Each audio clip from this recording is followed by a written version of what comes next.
Hello, it is once again a stream. This time, Right Once Read Many is covering chapters 16.5 and 16.6 of Worm. And, gotta get the link out there.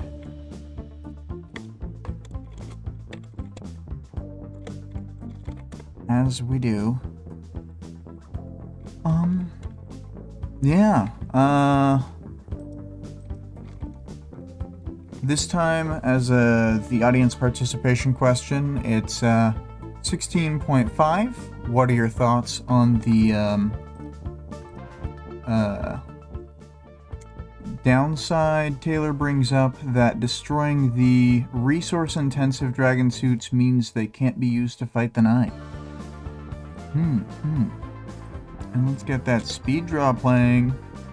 Got a pretty good art going this time.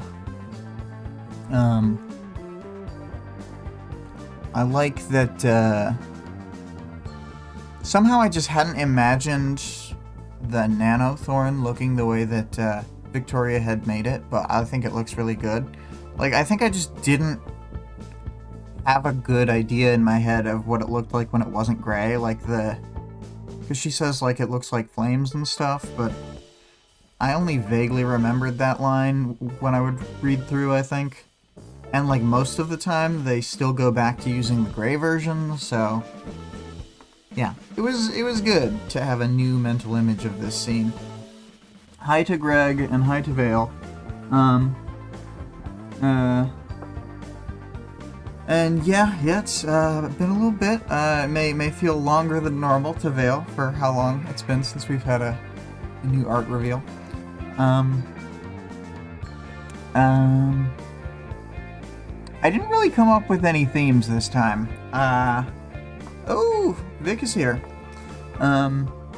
So Vic, you may not have been here a moment ago, but I was complimenting the way that you had represented the Nano Thorn's different, like, new safety caution colors rather than gray. And let's get to the... Yeah, there was, like, lots of extra color work at the very end compared to normal, when you just do the color smear and it's over. Boop. But yeah, it's like you use that comic book texture from your other, your Arc 3 interlude, and you put that kind of thing over it. I'm not sure that's exactly what it is, but Vale says, I had visualized the Nanothorns to be similar to how a dandelion looks when it's just the wispy white parts left. I love more accurate visuals than actually follow the text. And then fixes, thank you, it was stressful. Yeah, Greg says it's dot matrixy. Vale says, the hand and the arm in there are striking, no pun intended, but now that I type it in, I'm giggling. Dear word. My word. They are indeed striking a match, and it looks very striking. All puns intended. But yes, unless anybody can think of any themes, I'm just gonna get right into it. 16.5. We're reminded at the beginning of this chapter that it's been less than 2 weeks since the Slaughterhouse-9 showed up, and technically they showed up, like, on the 3rd, and they made their announcement with Shatterbird on the 10th, so it was like a full week that they were there. But I would say, given that she's talking about Armsmaster specifically, I was taking it from when Mannequin attacked him at the PRT headquarters, so that was June 7th. And then this chapter is set on June 18th. So it's been 11 days. And they've made the Azazel. And they've made Armsmaster's new body. And, you know, he's defiant. He's had the defiant reveal for at least a day and a half. So, like, it's just crazy, their turnaround time.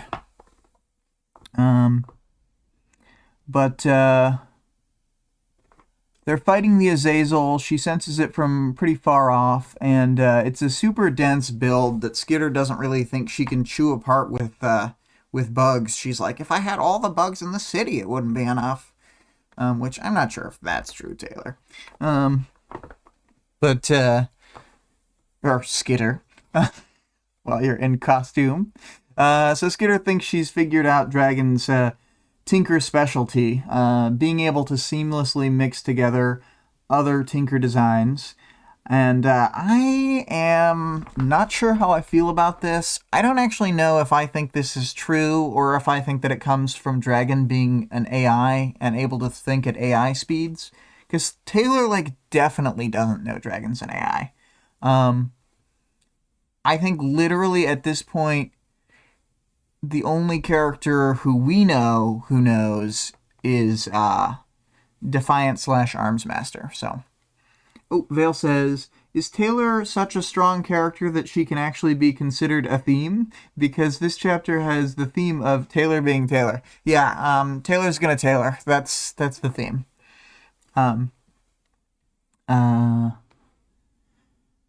So, after thinking these thoughts, Skitter is actually just more overwhelmed by the idea of Dragon and her morale drops, so she doesn't bring it up with the others. The Azazel, several blocks away as it is, starts to deploy these thin rods that extend out, and then they extend out even smaller other telescoping rods, and then huge quantities of nanothorn get generated in all the open space. And it's the tech we've seen a few times before. In the past, it was like a gray blur, but now it's like a caution yellow and red blur, and she says it looks like fire, which is pretty cool. Flames are cool.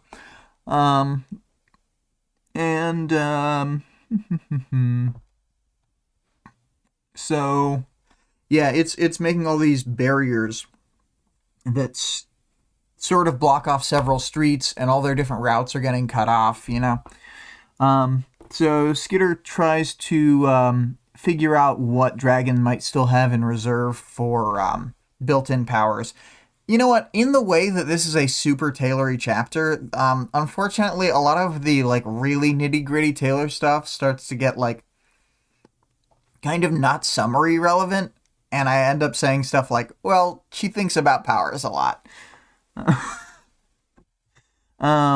So yeah, she tries to figure out what might be there for the different members and what other tools they might not have seen yet.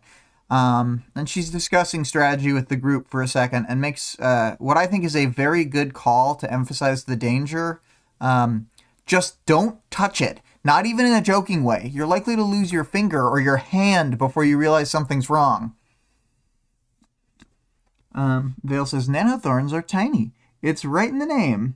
They're probably not terribly dangerous. Yeah, they're a very small magnitude of danger. They honestly don't really get anywhere. They kind of go in circles in their conversation, but they decide to keep their distance, and Taylor has them circle way far away so that they're not stuck between the Azazel and then the Leviathan Lake, because it's just too easy to get trapped if you're going to do something like that to yourself.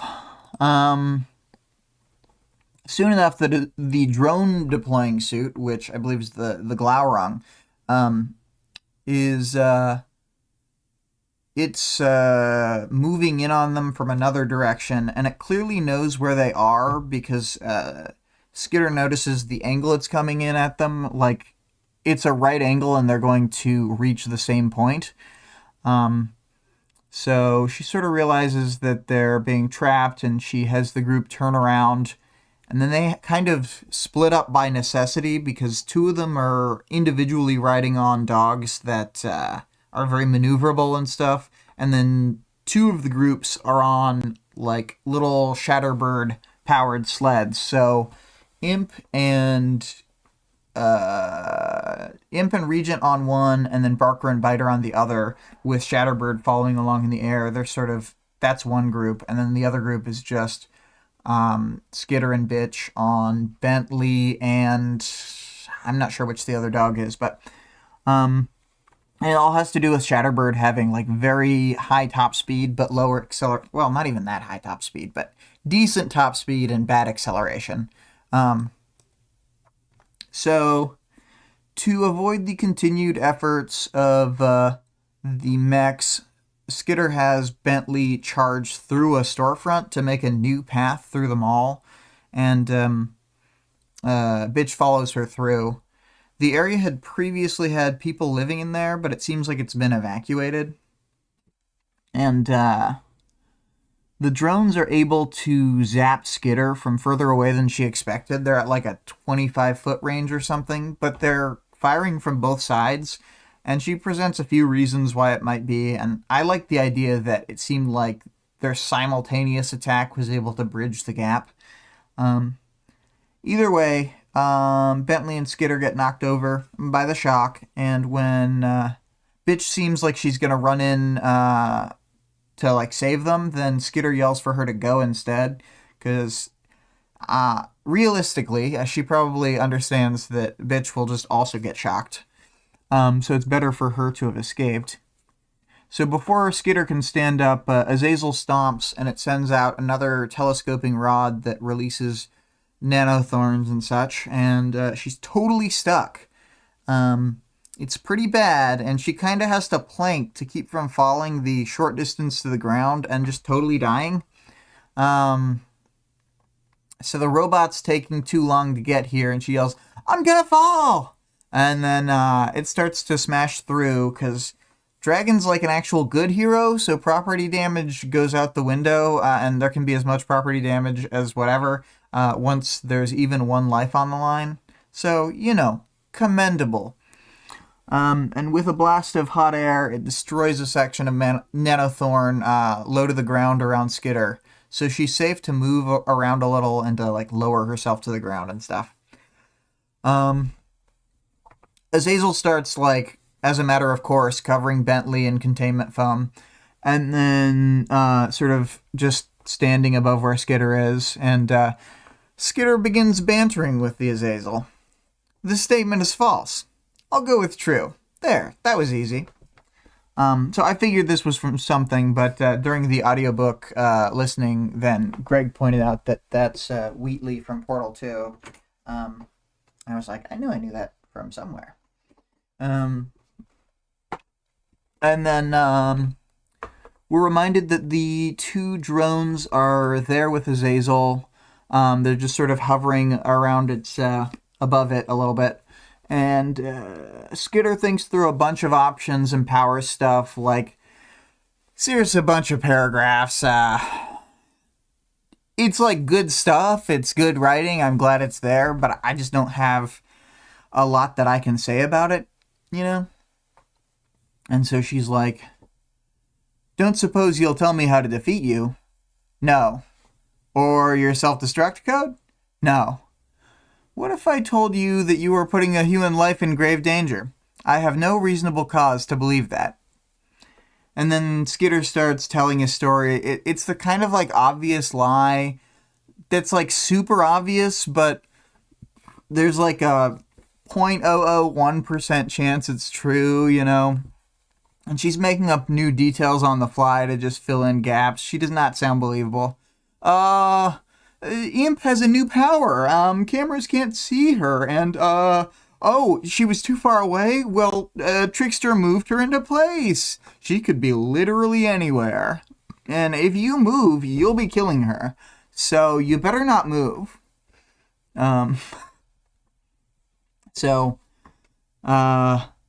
This seems to partially bamboozle Azazel, and it stops moving.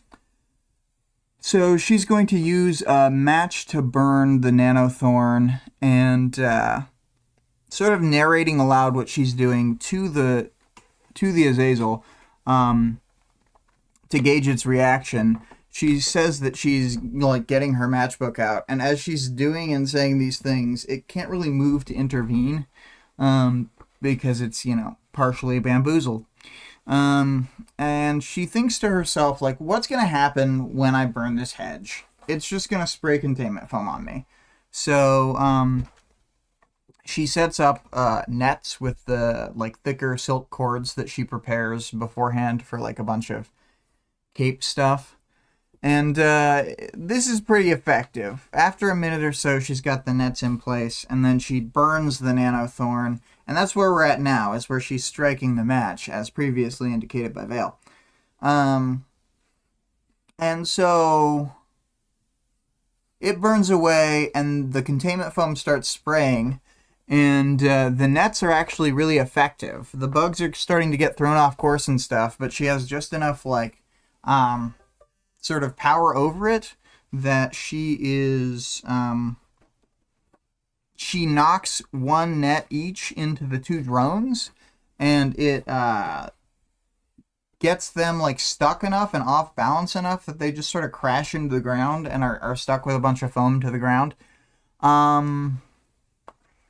It's pretty cool. And then the Azazel itself gets one of the nets stuck to its face, so all the extra containment foam just... I mean, there starts to be a glut of it right there. And Skitter like leaps to escape the last bit that actually sprays past the nets.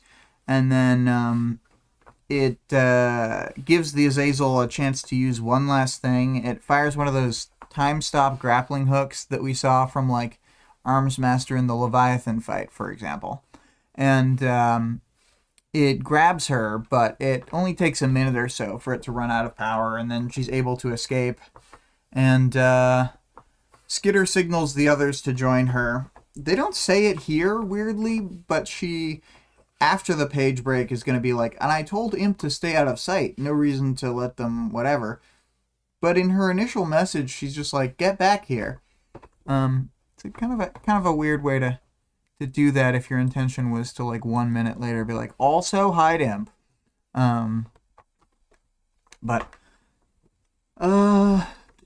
Yeah, so the page break happens, and then they're sort of... everybody's there except Imp, and Tattletale wasn't in the field, so Tattletale's not there either. But they have, Barker, Biter, Bitch, assumedly, in the nearby area, and then right in the conversation are Gru, Sundancer, Ballistic, and Genesis, and Regent. And I think... yeah, Trickster is also staying back for the moment. And then Gru's like, is that the Azazel? And then they, they're smashing it with... they start smashing it with Regent's, glass ball or whatever, however you want to term it. But they're using Shatterbird's power to smash the Azazel for funsies. Sundancer mentions them taking down, like, the one that was locking down Genesis by shooting her from orbit over and over again, or maybe just from high atmosphere. But, like, I guess I don't really understand how they take it down. Like, were they able to send her son super high up? One of those great mysteries. Then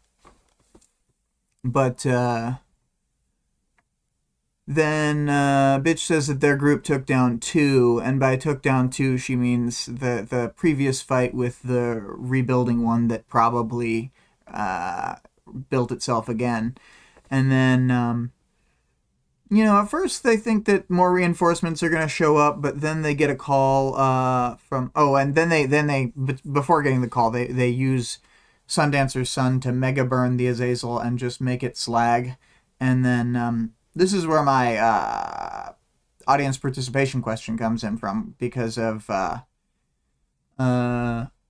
Skitter saying, I feel bad about this. Why the fuck would you feel bad? They must have put millions into manufacturing this. That was supposed to stop the 9, and it was powerful enough that it might have. If it had had Dragon's brain backing it up, and then, they talk a little bit more about how AI is not up to snuff, and how the PRT will just come back with more, so it's not even a problem. But this is good because they can't afford to waste resources against the the travel siders who basically don't kill people, versus the Slaughterhouse 9 who are the goddamn worst. Oh wait, I forgot to look at the chat for like ages. Vale says, Kid win, I made a gun. PRT, too dangerous, not allowed to use this. Dragon, I made a molecular level disintegration aura. PRT, Nanothorns sound safe and are approved for immediate deploy. Yeah. Greg said, Schrodinger's imp. Dear God. And then Vic said, this joke made me cringe. I know it's ironic, but I couldn't handle it.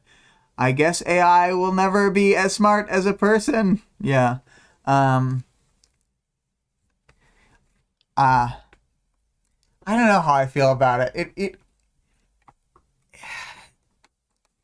It is funny to me on a level of being like an unjoke almost. Like maybe that's not the right term, but like it's such into the cringe humor that it definitely loops back around, and I do like it. So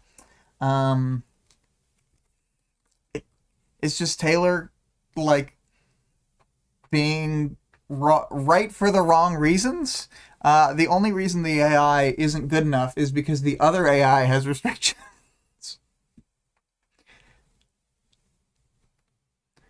It's a joke because it's like Taylor's saying, oh, AI is not going to be up to snuff for a while, never going to be that good, but there's already an AI out there who's clearly like far surpassed standard human intelligence to like kind of a huge degree, because she's even like emotionally intelligent. Dragon is more emotionally intelligent than the vast majority of characters in this story. But guess what? AI is never going to be as smart as a person. And we get a good Regent moment where Imp says he's a pessimist and he goes, I'm so right. We move on to them talking through how. Oh wait, they get the phone call, right? Where is it? Yeah. Tattletale says that the phones are back online, but they destroyed specific cell towers, like her squads did with C4, to stop Dragon from having as much bandwidth, or that's the metaphor used. So she couldn't like directly control anything. She couldn't pump in like different orders from different computers, or like however she was getting them to have better AI. So they were basically like working on backup systems, and the only reason that Taylor was able to bamboozle the Azazel was because of the destruction of those cell towers. So that's how they did it.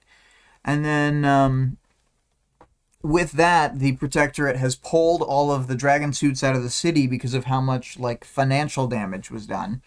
And then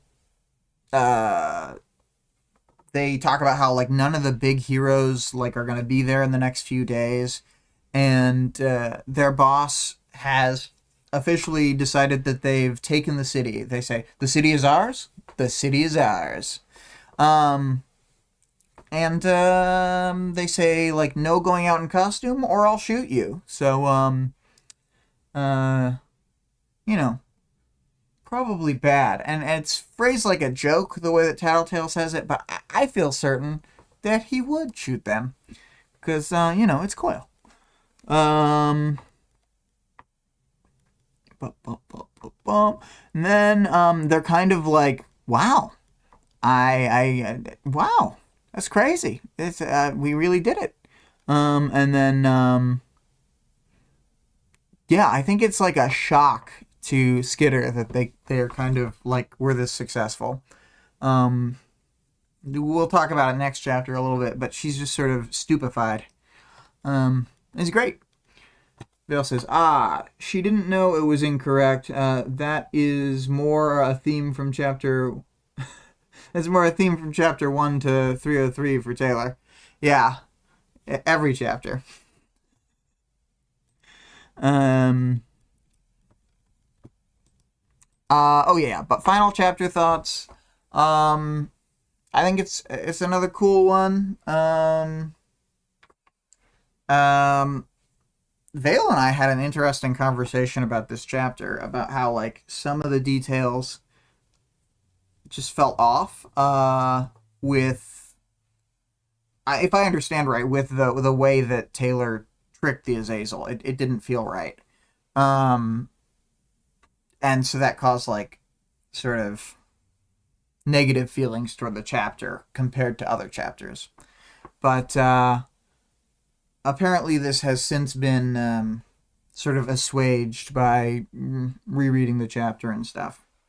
Vale, feel free to talk about that as much or as little as you want. I thought it was interesting about like how, because you had an idea that I thought was really cool, how like a lot of people will get caught up on some really specific story detail within Worm because it's a really kind of internally complete story for most of it, and that when there are things that feel like errors, it feels like very off.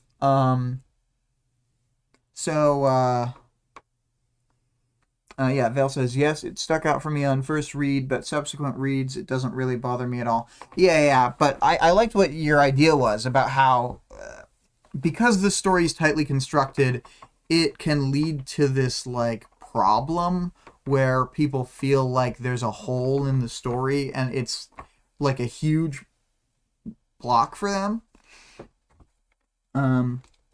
Oh yeah, Vale said, I'll post the thought about how I've noticed myself and others overreacting because of the stark contrast to the highly consistent work overall. Yeah. But yeah, I mean, like, I was just glad we had that conversation because I thought it,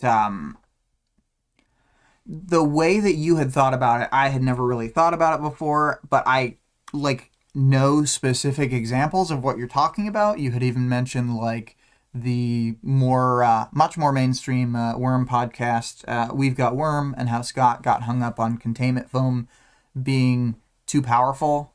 But yeah, I guess there's just a lot of people who get kind of hung up, and it's usually different details. We had talked about that too, so that was pretty cool. Vale says the one. Yeah, exactly. The Scott hates containment foam example from We've Got Worm. Which I think in the end he like had a fairly different opinion on it, if I remember right from their cast. So, yeah, but I guess it was a shock to me too when they were like, we've taken the city. The rest of the Chosen and the other villains have fled the city because we kicked their ass too hard, basically. And so 16.6 opens with Imp saying that they should throw a party to rub it in. And then everyone else, well, not everyone, several other people, mostly Gru and Skitter, are like, no, we were just told by our boss to not do that. And then Regent and most of the travelers are all like, we should do a party. And they're like, no, we should not do a party. Like one of their reasons, which I think is smart, is they're talking about how they don't even want this to seem like a big deal. They want to beat all the dragon suits and then sort of stand there and go, what? That kind of vibes. So, Vic says, I'm pro Scott slander. I swear, when we were listening to that, or when she was listening through that podcast for the first time, Vic was so anti-Scott and would slander him all the time. It was really funny. I like Scott. I don't always agree with his opinions, but I think he's a likable guy. Vale says, yeah, and as an observer, it just seems very overreaction. The overreaction of first readers to some relatively small detail happens so frequently, it's a pattern. And it's always something different. This chapter was mine. And then the next bit is Vale reacting to Vic's pro-Scott slander. Oh my, why? Vic doesn't actually hate Scott, but he's going to elaborate that some of his opinions made her eyes roll so hard. Just about roll out of her head. I will say, Vic says, I think that they were really honest and typical to the culture at the time. # we live in a society. Yeah, like when I was listening to it was basically contemporary to when it was coming out. After the first few episodes, I was listening along every week. I think I started on like arc 9 or something, so maybe not week 9 because I think they were already dividing some of them, but I started on arc 9, and then I was just listening as it came out the whole time essentially. And part of it is that Vic listened to it a few years later, and like there have been like some pretty quick cultural shifts and people sort of realizing things and having a better understanding of like queer people. There's just like kind of little moments where like Scott and Matt are great, and they're definitely like, allies and stuff. That's not the problem, but just sometimes straight people say stuff that makes queer people kind of roll our eyes like really hard. Oh, and Vic also mentions the opinion on the sex scene in the next chapter, that Brian's being too sus and stuff. Yeah, I didn't know how exactly to say it, but at the end of 16.6, I think it's fine. I think the things that happen are fine. I think it's a pretty good scene. And, Vale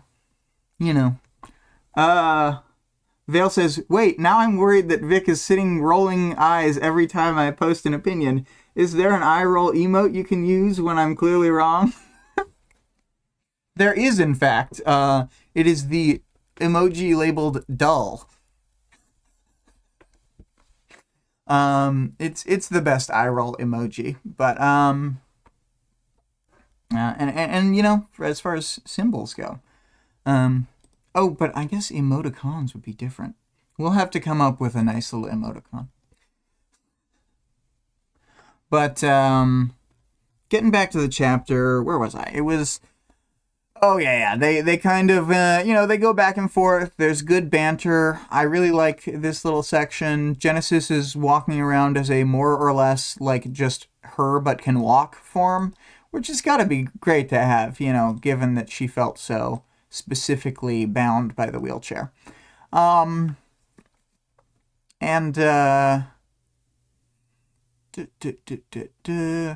So yeah, Skitter's trying to be all sensible. She's like, we need to check our territories. We need to be out of costume, but still doing our job.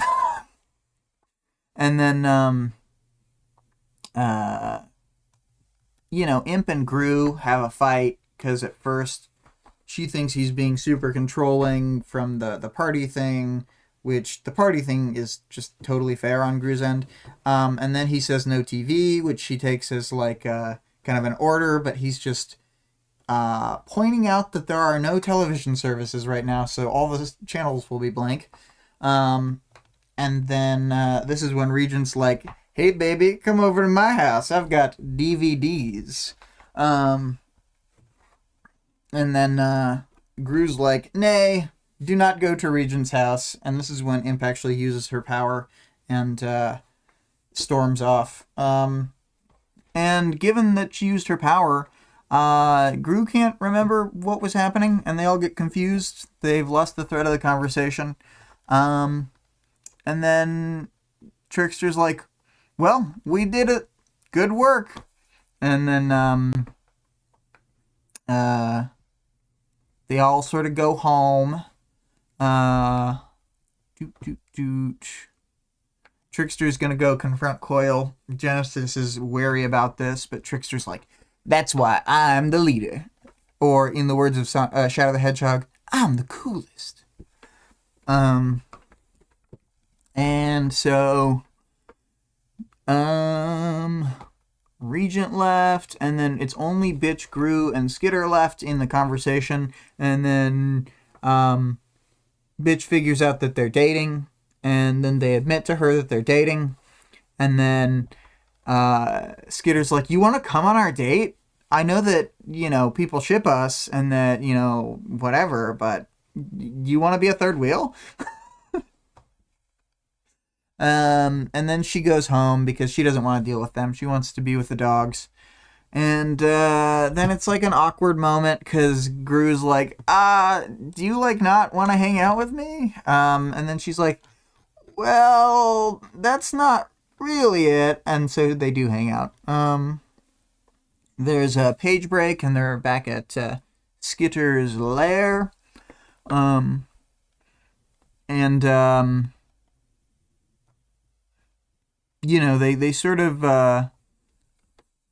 they see that her people are still working again, and then she thinks to herself, we're in the world on the other side of the looking glass, where it's the heroes who get in the way of progress and recovery. And yeah. It's almost like, so that's the theme of the story. There's our constant, our theme for this week can be the constant way that the rebuilding process has been hampered by the heroes' efforts, because that mall had to be evacuated, and then they kind of like trashed the place fighting in there, and then, you know, all this nonsense. Okay, Vale says 16.6 didn't even register with me as anything to think about beyond being happy for them first read. I feel like it wouldn't be released in any media as written today. Vic says, on a third read, Brian is so antsy this chapter, he's like, can we go upstairs every 2 minutes? Yeah. I think that they're both like awkward and stuff, but I just think the stuff that happens is kind of fine. I don't know. There's a big age gap, and if they were in the real world, I'd be like, I don't know, guys. But also, it's only 16 to 18, whereas like I guess a lot of, because they've both just had their birthday, so like they both just went from being 15 and 17 respectively to being 16 and 18. So it's not like ideal, but initially when I read it, I thought it was like a 3-year age gap, and I still kind of thought it was fine, just because like the setting of the story, while realistic to portrayals of people, they're so far outside of the bounds of what would happen to of like the normal human experience, like what's possible, really, that it feels like they have that sort of like fast aging that you get from living a hard life or whatever. I don't know. Let's see here. Vic says, and it's not like Brian has ever dated anyone before. If he had, I would not be as down. Yeah. I don't think that he's ever been with a lady before. Or dated a woman, or talked to a woman who he wasn't working with or family with. So, yes. Let's see here. Vic says, I think life experience is more relevant than age most of the time. And then Vale says, I don't get even the tiniest sense of power dynamics in play based on age/experience or any ulterior motives other than being together for good reasons. And I think there's another like layer to it that's sort of like I hadn't thought of before now, like the power dynamics. She's in charge of the team. It's not like he's the team leader and older and XYZ. I know he was, but like the confidence shift between them, the place that she's like personally at now, like she has more power in their world than he does. And then Vic says, yeah, I agree, which I have to imagine is to the Vale comment, but possibly also to what I said. I don't know. But let's see here. Yes. So, Taylor sort of like gets why Dragon does what she does, and especially understands that she wasn't directly controlling any of the suits or guiding them to where they were. Taylor's being super awkward, and so is Gru at first. Neither of them are talking, but then they sort of scout out the area a little bit. They enter the storm drain, and then when they're back up in her lair, she finds Charlotte and Sierra and a bunch of kids. Sierra is like shocked that they beat Dragon. She's just like flabbergasted, and that the PRT has let them take the city. I mean, she doesn't say she's shocked, but it feels to me like she is. Let's see here. Vic says, I also see this as like more mature than Brian. They just had a convo that a lot of guys could find really emasculating, but the way he feels about the team, he doesn't let affect his feelings for Taylor, I guess. Dale says she's also kind of in charge of the relationship and the city. Um, oh, Vic says more mature for Brian. So it's I also see this as more mature for Brian. Um, okay, yeah, I see what you're saying. Yeah, definitely. Um, I keep pulling myself off course. Back in the chapter, she tells them that she doesn't want to do anything different than normal. She wants to stick to business as usual because it's their whole team stance of like, what? Dragon came for us? Well, whatever. We're not even worried. Dragon's not that big a deal. We're badasses, and we don't look at explosions, actually. Um, so, and then some of the people had tried to stop the drones, and they got zapped, and they're upset. But no one was seriously hurt. Taylor comes up with a plan where she's kind of like, I mean, the plan's going to be elaborated in a minute, but part of her plan for Sierra to try and get her back on board with the Monies will be like, also give some money to people who got zapped and tell them don't do that again because she's worried that people she's trying to protect will get hurt. And she's trying to protect, everyone in her territory or whatever. It's this. They have this really awkward conversation where Sierra wants to leave. Taylor brings up the money, and then she's like, "I'm not trying to bribe you." And then she gives out a really rambly explanation, and that's when she says she doesn't want the followers to fight the dragon things anymore because she doesn't want people to get hurt. And then Sierra doesn't want the money, and then she tries to play it cool. Well, Skitter does. Like, that doesn't matter. That's fine. You can just give the money to whoever. You can dole it out however you see fit. And then, she's really stung and sad that Sierra's going to leave because Sierra is really helpful. And it feels like her first follower doesn't have confidence in her anymore, kind of, is, I would guess, also part of it. Charlotte's cool with staying because she's basically just like a caretaker for children, and people don't see her as important to the operation, but they see Sierra as like a second in command, and she has like that really recognizable hairstyle of red hair but dreads. Skitter's kind of freaking out, and she goes upstairs with Gru. They had gotten food and some like Coca-Cola and crap. And then they go up into her room. And she's all awkward. She doesn't know what movie to pick, and he keeps talking to her. She clearly doesn't want to like actually have a conversation, but like have a movie to distract them. And then they talk about Brian's worried that she's too confident about the idea that Dinah's going to get saved, and he's like, you're not being realistic. They talk through some stuff where he's like talking about how she's not as intimidating as him if she stops using her power. This is really kind of like I get what he's saying, I just think he's wrong. I think he has kind of a skewed perspective.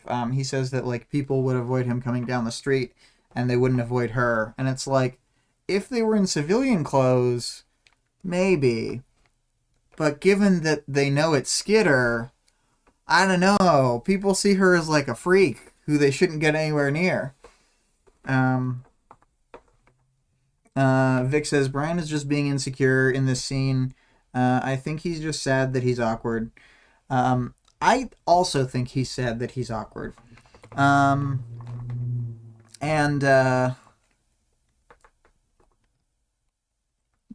there's an interesting detail where she mentions that he can't see through his darkness, and he realizes that he doesn't understand how intimidating it is because, like, he's the only one who, like, can't really have that perspective on what it's like for other people. And I think that's, like, a good moment between the two of them.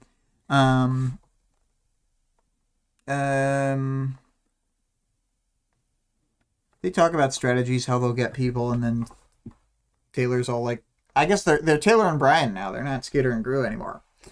So Taylor's telling Brian that, like, it doesn't matter. Like, we'll figure out a way to get you underlings. We can even hire mercenaries if it comes to that, but don't stress about it. It's going to be fine. And then this is when she's, like, looking at the DVDs.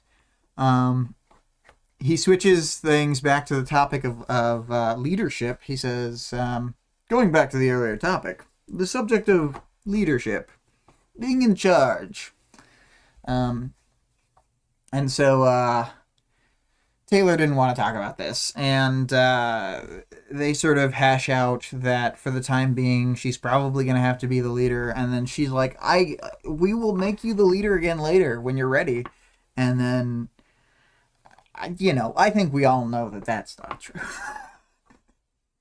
I think Taylor believes that when she says it, so I don't think it's a lie. I just think she's being unrealistic right now. And then moving on. Oh yeah, she doesn't want to feel like she's being manipulative, and he tells her that he doesn't think so. It was what they needed to do for the group. And then Brian sort of explains himself, but he explains how he used to be in a time period before the story. So to Taylor and to us, it kind of rings weird and hollow, but it's probably just like a pretty accurate way that he feels like he used to be, and like something that he still needs to make up for. Vic and I had sort of discussed this, like totally unrelated to Worm, but like a lot of people will feel still very attached to things they did in the past and be like, I'm that bad person who did all that thing. And that's kind of what Brian is doing here. Then they talk about leaning on each other and how they should work together, and they can't really... And Genesis had said this, and I kind of glossed past it, but they said that if there's any threats that are so big that they're like scarier than the Slaughterhouse 9 or Dragon, then they can't prepare for it until they know what they're going up against. And anything less than that, they're probably good to just handle. So I think they're kind of right. They can't just like spend their whole life in a state of hypervigilance. It's just not going to work. Like they can protect themselves to a degree and they can be smart about things, but they can't just be on edge all the time or they will burn out. They have a good conversation about not having hard feelings toward each other, and then she tells him he needs to be getting more sleep, and then he does his little I slept well the other night, and then she's like, then stay over, gah. And then she puts in a couple DVDs. She says she puts in 3 DVDs. She never explains what she eventually picked. But then she feels like super self-conscious. She's like, dear God, I've been wearing my gross costume for so long. I must smell terrible. And then she's like, I can't stand up because then he'll know I smell terrible. Then I'll die. And I do like this little, a million thoughts raced through my head, all put together at once. All put together, they amounted to a mumbled, And that's when he's messing with the zipper. By the way, so Vic hates the thing that Brian does with the zipper here. So sometimes I would just turn to Vic and I'd just be like, that thing Brian did with the zipper, to annoy her. Vale says, I guarantee it was Earth, Aleph, Star Wars prequels, 3 DVDs, What else would make sense? Exactly. That's actually, you've cracked the code. We're seeing the Fantoon Menace, Attack of the Clorns, and Return of the Sith. Let's see here.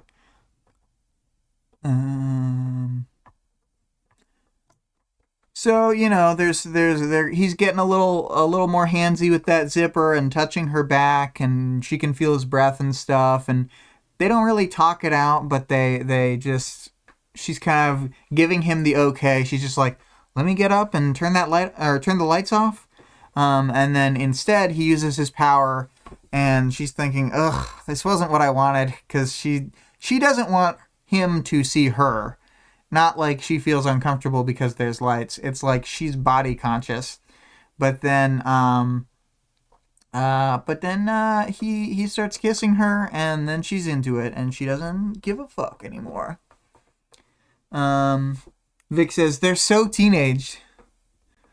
Yeah, it's true. It's true. So that's the end of the chapter, and that's when two of our main characters lost their virginity. Final chapter thoughts. I really like this one. My favorite part is the part where she's talking to Sierra and how she's like, I didn't see this coming, and this is devastating. Yeah.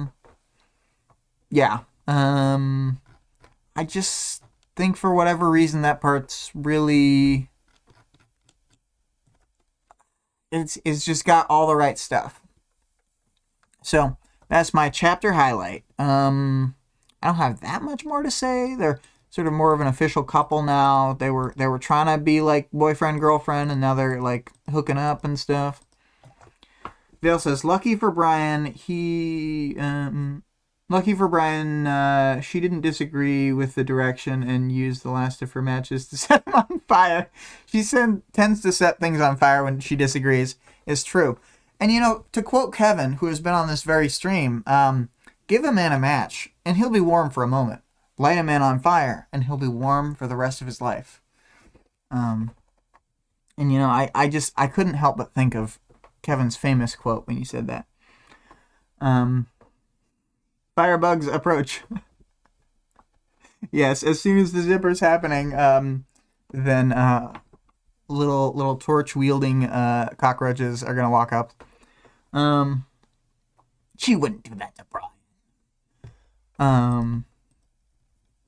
Then what do we got? I'm gonna go to ARC stuff. I think if I was reading this live and I didn't know like about the book, didn't know how many chapters were in the arc, I would be shocked at how much of this arc is left. Let me see. So there's 13 main chapters, and there are 4 interludes. No. There's 13 main chapters and 3 interludes. So we have only gotten through a bit less than half. This is slightly less than the halfway point, and I would say, in terms of like, I think the major turning points are like between at the end of 16.5, the fact that they've defeated the dragon suits. That's like the 1/3 point. Then there's like another point at like the 2/3 where it takes another major shift, and then the last third of, you know, the arc has its own like high intensity thing. So it's like a huge arc with 3 major sections, and I think between these 2 chapters it was a good end to the first portion and a good transition into like the second act. As far as characters, big character development with the Taylor-Brian relationship. They're really moving things forward. They've been dating for like 1 day, and they're already hooking up. Then other characters. I think that Rachel's relationship to the group is clearly much better. Like, she's able to tell they're dating and stuff, and she just feels like she's content to do her own thing. We get some classic Aisha, some classic Alec. I do think the Brian line where he says no TV, and then he's like, no, it's broken. There's no TV service. I think that's very funny. It just as a deadpan joke. I think there's a weird moment in this with Trickster where Trickster's like, I'm with the imp. I want to do a party. Because it's like, and he's talking about like building followers and stuff, but like he's vacillating like frequently in this section, and like we'll know a little bit more why, but he's talking about things like there's a long term, but then later he's going to be like, I don't care about any of that stuff. There was no long term for us. And it's just like, is he trying to keep up the facade still? It seemed genuine. I don't really understand why he would go against Coyle's orders. Like, it was just an odd moment. So that does stick out to me a little bit. But Trickster is the kind of guy who would just say something to cause discord among people. So there's that. Other characters... we don't get much from the other characters. Genesis says the thing about incoming threats that I think was a pretty smart thing.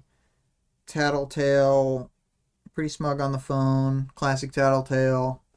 And then, there was that, like, moment where Tattletale was cloaking the severity of danger with a joke, but I think they all... Well, not all. I think the important members of the team realized that, oh no, Coyle will maybe actually murder us if he sees us in costume. And, I don't have that much more to say about the characters, because we've already kind of gone over in the chapter a lot about how me and Vic have talked out, like, the Brian Taylor stuff and how we both feel about it. For the powers, knowledge, and world building, I pulled out just a few sections about the Azazel, because I like to highlight some of this stuff, So it's, rather than armor plates, the scales were fine, intricately detailed, and arranged with a kind of natural sense to it, with a denser scaling in the areas which saw the most movement, creasing and folding, and heavier scales around the elbows, talons, and face. There were wings, bat-like, with openings at the base of each finger that the membrane stretched between. The actual body was more like a lizard, but the angle of the forelimbs and the shoulders resembled those of a human. When Azazel moved, its scaled exterior rippled with shifting movements of the mechanisms underneath. The wires and internal mechanisms weren't heavy-duty, reinforced, or covered in chain mesh. They were so numerous and dense that I couldn't hope to make any headway with every bug in the city committed to the task. A machine as intricate and multi-layered as a living, organic being. So, it's pretty interesting stuff. And then the other part I pulled out here was about the Nanothorn deployment system, I guess I'll call it. The telescoping rod extended several hundred feet, crossing from corner of one building and to the base of a wall on the other side of the street. It stopped, and there was a pause as the suit moved on, and then the rod bloomed.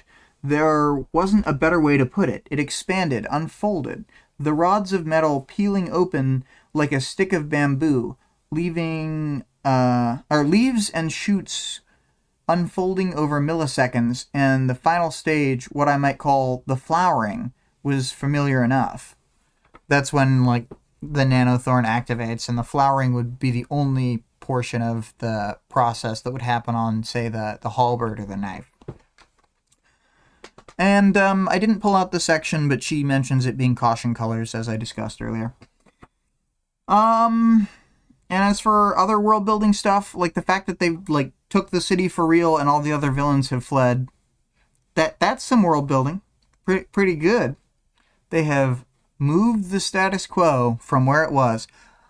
Also, I think that's something people find engaging about this story, is that, like, the status quo changes from arc to arc for the entire book, and it doesn't really, like, to the point where there almost isn't a status quo. Like, there just, if there is, it's very brief. And then moves on. So, That's probably a lot of what people find engaging on first reads, too. But moving to the audience participation, I wrote 16.5. What are your thoughts on the downside Taylor brings up, that destroying the resource-intensive dragon suits means they can't be used to fight the Nine? Vale says, the PRT is responsible for managing their own resources. By destroying the suits, they are doing a favor to the organization. Whoever made the call will get fired, and next time resources meant to fight S-class threats won't be diverted to fight lesser threats. Or, as Taylor said to Tattletale, this is why you don't bring a bazooka to fight a spider, because I will destroy it. Yep, exact quote. That's a good line. Greg says, it is a waste, no doubt, but I can see where the PRT were coming from in deploying the suits to Brockton Bay first. The local villains are thought to be, in quote, thought to be, lower level threats than the Nine, and are already split up in their territories. In the likely scenario that you capture one or more, you get to claim a PR victory, and there's a chance you completely devastate their organization. It's a good combat test. Either they work and justify heavy investment, or they don't, and you temper expectations against the Nine. Yeah, I think there's a lot to what both of you said. I also think that they were so heavily hampered by the fact that they had the non-lethality restrictions that it became like a problem, because it's like Tattletale said on that other one, like, oh, these suits have lots of really deadly weapons, which is good for us, because then they're in various ways limited, because, you know, Dragon can't do anything that would really even possibly kill someone, because even if there wasn't some limiter in her mind, with the AI thing, from the perspective of the characters, they just see Dragon as someone who wouldn't, and that the AI she's programmed would have these same limitations that she's put on herself. Greg says, sure, but the Nine are going to use non-slaughterhouse people to abuse the non-lethality restrictions. That is true. That's probably going to happen. But my thought specifically was, had they not defeated the space laser gun one, that would be very good against the Nine, because it's supposed to be super accurate at sniping and hit with a speed and you don't know it's coming, that it could probably take out some of the side characters. I'll just give an example of, I don't think it's spoilers to say one of the name of people that the Nine pick up. Skin Slip, for example, is someone who you could shoot with a laser blast and just ultra kill if he was outside and the gun could point down at him. Whereas they can't actually use that to shoot Sundancer. That's why it was deployed against Genesis, because they thought okay, this is a thing we can do with this incredibly powerful weapon that won't kill someone. So, yeah. Vale says, yeah, everything about the decision from the PRT side was poorly thought out. These are custom built for a purpose, and it didn't fit the purpose. It's like what will happen in IT all the time. Yeah, interesting. Well, I'm going to wrap this up, because I do not have a lot more to say. I thought of a question for the next thing, but I didn't.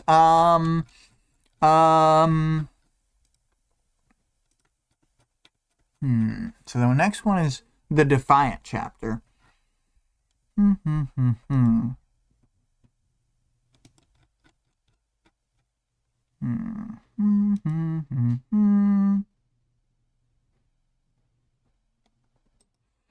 Okay, I know what to do. 16.y.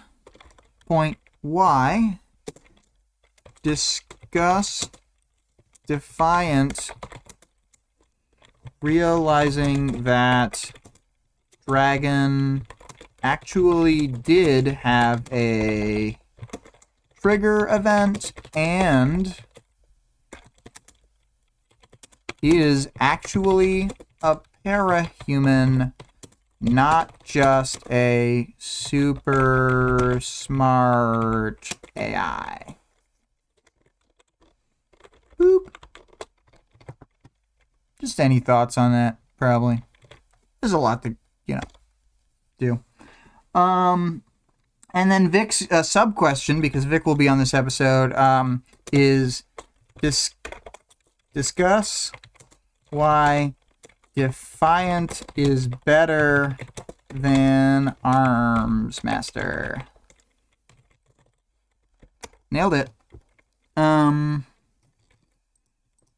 All right. I am going to start up the old outro music.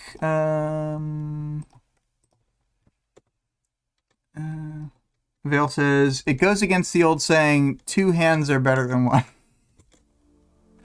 Well, I was thinking earlier about the Azazel, hovering over, Skitter and not leaving. A captured villain is worth 10 uncaptured villains. She was, surprised it didn't leave, and it's why would it leave? It got you. But to discuss the links, as usual, special shout out about the song. The music used in this episode, as it has been, is Monarch by ScarlettXOX, and she is currently live doing a piano stream that just started about 10 minutes ago. So for people actually listening to this, you can go to Scarlett's stream at twitch.tv/Scarlett_Rogue. And she'll be playing a piano concert. I don't know if she's actually started playing, because I've been doing this, but I'll be in there after I'm done with this. Vale says, a zipper in the hand. Wait, I'll stop before inducing an eye roll. Yeah. So the Discord server link can be found in the stream and channel description, as well as the other links, such as Wildbow's Patreon at patreon.com/Wildbow, the full text of the work, parahumans.wordpress.com, and the fan-made audiobook, audioworm.rain-online.org. And I'm just going to let the rest of this track play out, and talk to you guys next week.